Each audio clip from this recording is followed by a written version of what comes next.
I just came back from St. Louis this past weekend, visiting my wife's family. It's a lovely town. I don't know what you're talking about. I listened to in your bathroom while my kids were sleeping, like the PKA compilation of East St. Louis stories. So I was like, I want to go to Crown Candy. Sounds great. Mm-hmm. We didn't get to make it there, but I did see a bleeding woman in the street. Oh, that was in the city though, because I've said the not downtown part of St. Louis, wonderful town, wonderful city. The suburbs and the surrounding of the downtown area is really nice. It's the downtown in East St. Louis that's terrible. Well, this was Kirkwood. It was in Kirkwood? It was in Kirkwood, so that's a nice part. Outside of, like, far away from downtown, too, about 15 minutes away. And I was going to Emo's Pizza, and on the the intersection there's a woman that crossed the street.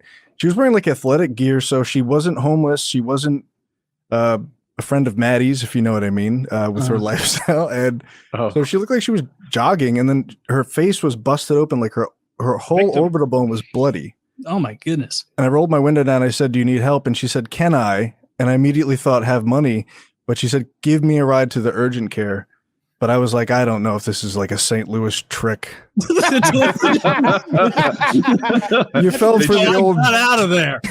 St. Louis version of I'm out of gas. Could I borrow your card? Yeah. That's our version of like an Italian guy giving your girlfriend a rose at dinner and then asking you for money.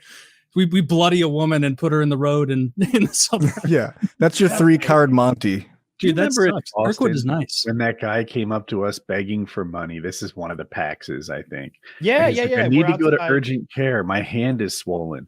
And he whips out one hand that is, it might have been twice the size of his other hand. It was enormously swollen.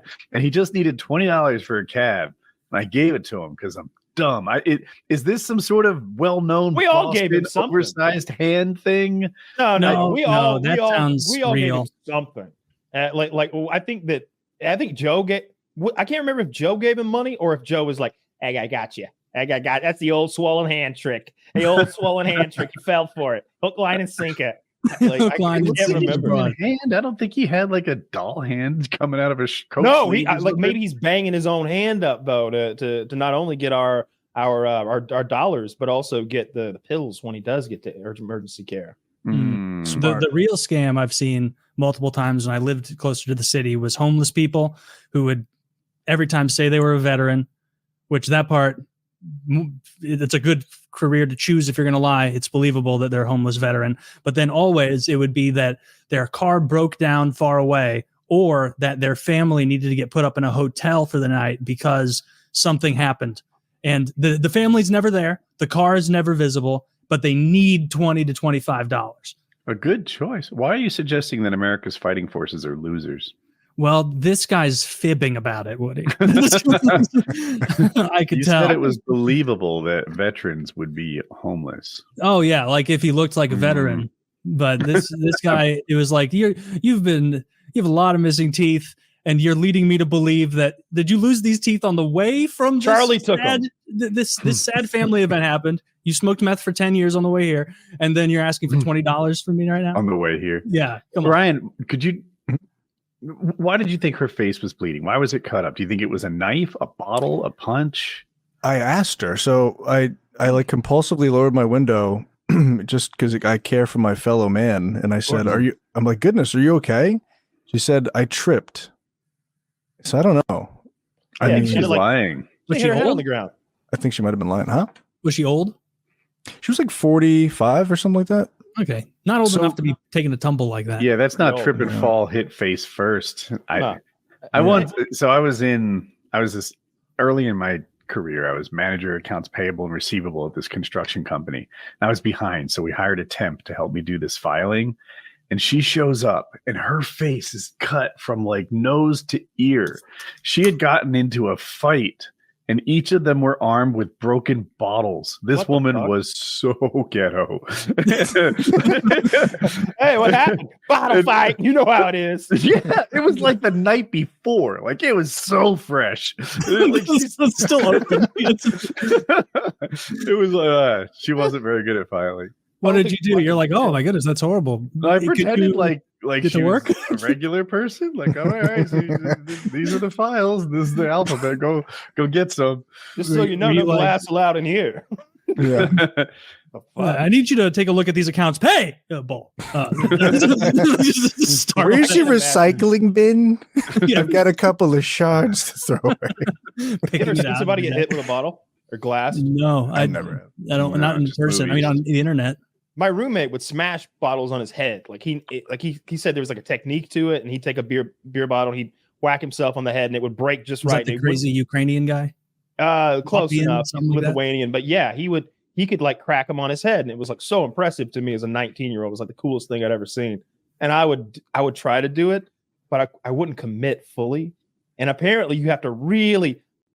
The way he described it is if you hit yourself like a 7 out of 10 force, it's just gonna hurt and it's gonna bounce. But if you give yourself an 8 or 9 out of 10, like all you got, it'll just kind of pop like a light bulb, and you won't even sustain much injury. And then he goes pop.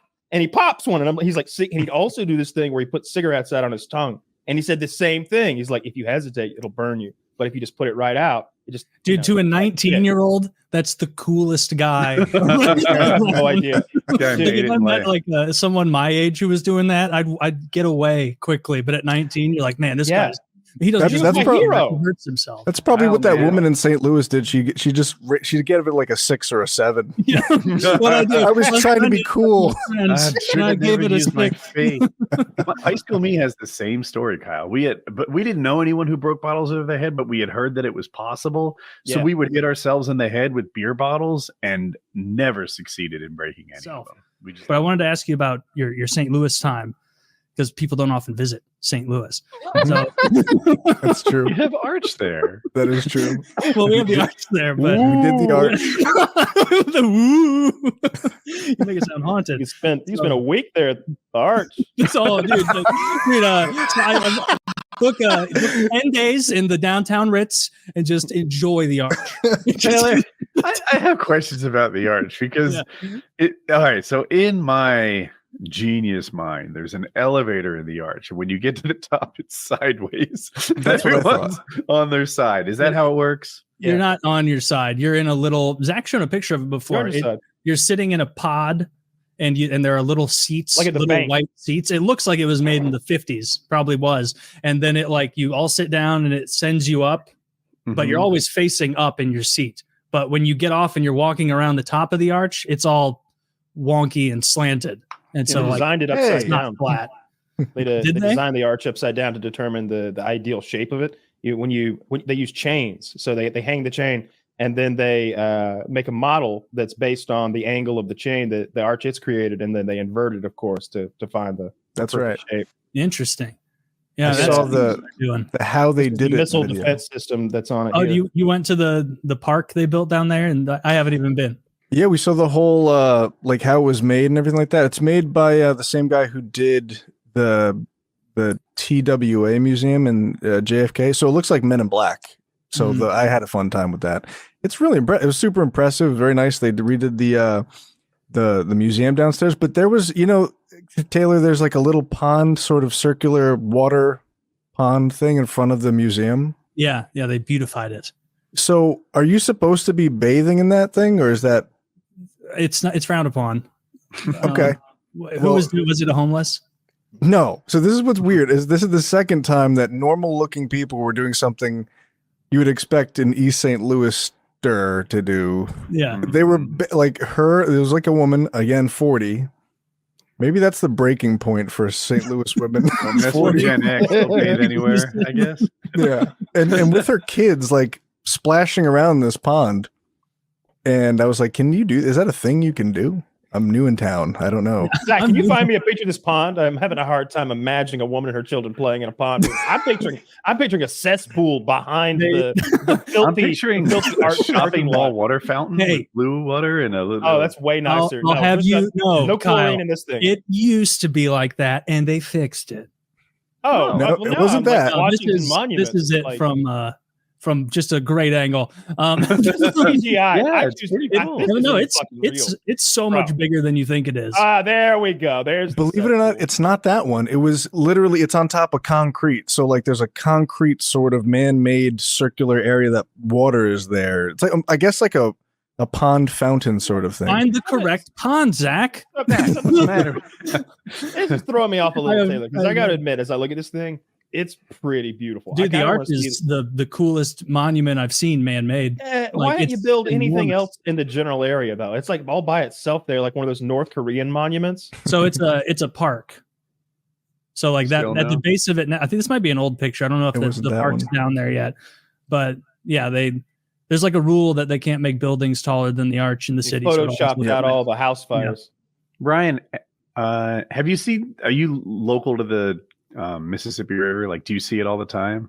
No, that was my first time down there. I'm just New Yorker guy. It's impressive, isn't it? Like, yeah. I feel like we talk about our oceans a lot. The Mississippi River, it moves so much water. And the commerce that happens on it blew my mind. Just like 35 barges being pushed all like lashed together upriver. Yeah.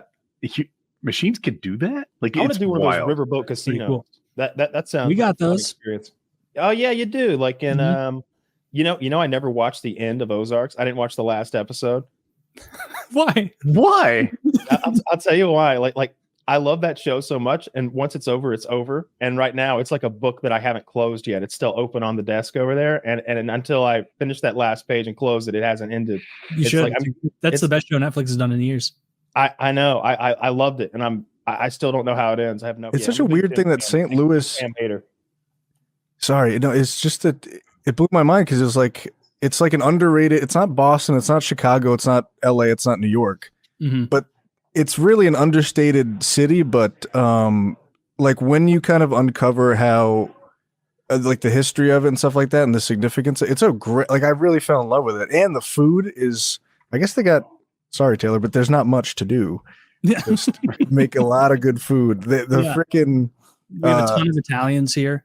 And so there is yes, that's right.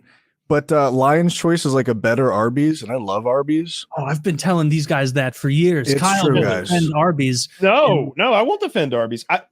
I'll defend Arby's against other fast food joints, but if you say there's a better Arby's, I believe you. Arby's you know what's funny? I've never seen immediate offense in your eyes as when I said Kyle defends Arby's, and your eyebrows tented. You're like, no. Not for a second. Like just no, you tell me there's better Arby's. I'm down. That sounds great. Lion's Choice is way better. I think Arby's kicks Wendy's ass because like you don't even have to like the roast beef. They make like 8 other things. Yeah, the French dip. I get au jus with everything. I'm talking about Arby's. Arby's has everything. The only thing with the food, Lion's Choice, it looks like the logo does not look appetizing. It looks like a supermarket. Looks like a supermarket logo. Yeah, so and the buildings aren't that good looking either. Zach, show me some Lion's Choice roast beef sandwiches. Let me see those things. Throw some Lion's Choice up there. Throw it on up there. And what a great name. Because when I was a kid and I would eat there, I'm being like, yeah, I'm strong like a lion. That's what a lion would want to eat. Dude, I'm like 5, 6, give me a break. You know, that was the same age. When I was 5, I was far more sophisticated. That was the same age that I thought that no one ever told me this. I thought that if I ate enough ribs, I could be big like Mark McGuire. All right, that looks pretty good. That looks pretty good. It's great. The thing about Arby's roast beef is it's not real roast beef. They get this congealed goo bag that they boil. They boil the bag sous vide, and then they peel the plastic off, and they shave the now boiled meat concoction thing. It's not like roasted beef off of a big chunk of meat, which that kind of looks like. That's how low the bar is that people are like, Lion's Choice blows the doors off Arby's because they use real pieces of meat. And it's like, I don't That'll do it. The real pieces of meat is a big seller. I wanted to ask about people who aren't from here sometimes don't like our pizza style, like Emo's and all that. Dave Portnoy came to St. Louis and tried Emo's Pizza, which is like our local. Describe St. Louis pizza for us. Very thin crust, Provel cheese, and like very topping focused. So thin crust pizza to put in. Mess, just a terrible mess. It's delicious. I love it. Great. I like the worst pizza I've ever. Look at that. It's got. I'm a New Yorker too, so like I should know pizza. He knows. He's a New Yorker. He knows New York pizza is a little overrated. It's greasy and slimy and thin crusted. I think it's overdone. Did you fold it? Because if you didn't fold it, you're not getting the you got to fold it and pour the gross out onto a napkin or something before you eat it. That's an option. It's overrated. I don't even like pizza that much. Oh, I love pizza.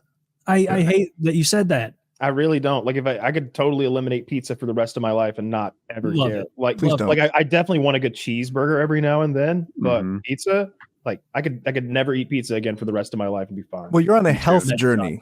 You got secretly shredded, which inspired me to start working out, by the way. And you look fit. Transformation.